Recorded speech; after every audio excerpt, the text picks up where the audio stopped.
नमस्कार शेतकरी मित्रांनो, मी विनोद मांदणकर. शेतकऱ्याकरता अत्यंत आनंदाची बातमी आहे. पुण्यश्लोक अहिल्यादेवी होळकर शेतकरी कर्जमुक्ती योजना यामध्ये एक दोन महत्वपूर्ण बदल या ठिकाणी करण्यात आलेले आहे आणि या संदर्भातली महत्वपूर्ण माहिती महाराष्ट्राचे मुख्यमंत्री देवेंद्रजी फडणवीस यांनी पावसाळी अधिवेशनाच्या शेवटच्या दिवसामध्ये या ठिकाणी दिलेली आहे. पहिली अट ही रद्द करण्यात आलेली आहे की ज्या शेतकऱ्यांनी 2019 मध्ये कर्जमाफीचा लाभ घेतलेला आहे अशा शेतकऱ्यांना या कर्जमाफीमध्ये 50,000 रुपये पर्यंतच कर्ज माफ या ठिकाणी होणार होते.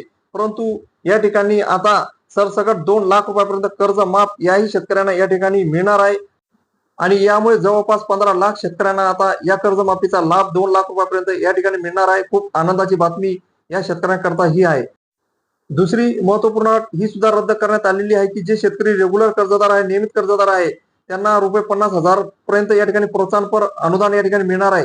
त्यामधील जे शेतकरी 2026-27 मध्ये थकीत आहे त्यांची ही अट सुद्धा या ठिकाणी काढून टाकण्यात आलेली आहे. त्यांनी कर्ज भरेल असो किंवा नसो त्यांनाही या ठिकाणी रुपये 50,000 रुपयापर्यंत प्रोत्साहनपर अनुदान या ठिकाणी मिळणार आहे. असे दोन महत्वपूर्ण बदल या ठिकाणी या कर्जमाफी मधले रद्द करण्यात आलेले आहे आणि यामुळे जवळपास 15 ते 17 लाख शेतकऱ्यांना या कर्जमाफीमधील या अटी रद्द केल्यामुळे या ठिकाणी लाभ मिळणार आहे. तसेच या संदर्भातला महत्वपूर्ण जी आर महाराष्ट्र शासन या ठिकाणी 2 ते 3 दिवसामध्ये लवकरच या ठिकाणी काढेल, कारण जो पूर्वीचा जी आर आहे त्याच्यामध्ये दुरुस्ती करून हा नवीन जी आर त्यांना या ठिकाणी प्रकाशित करावा लागणार आहे. तो जी आर या ठिकाणी आल्यानंतर चॅनलवर सर्वप्रथम तुम्हाला या ठिकाणी कळवण्यात येईल. त्याकरता या व्हिडिओला लाईक आणि चॅनलला सबस्क्राईब करायला विसरू नका.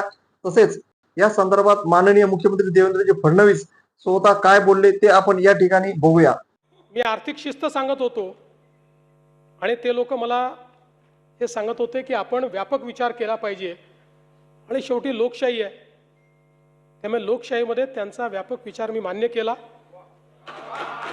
आणि आता हे जे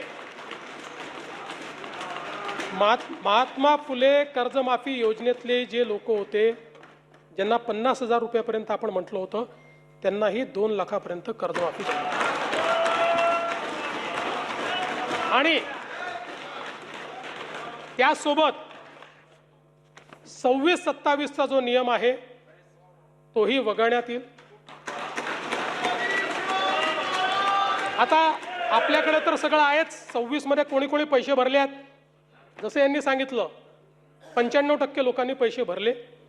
त्यामुळे आता त्याच्या आधीच्या 3 वर्षातले कुठलेही 2 वर्ष ज्यांनी रेग्युलर भरलेले आहेत ते सगळे लोक याकरता पात्र होतील. पुन्हा सांगतो, पहिल्यांदा राज्य सरकारने हा निर्णय घेतलाय, यापूर्वी कधीही असा निर्णय झालेला नाही.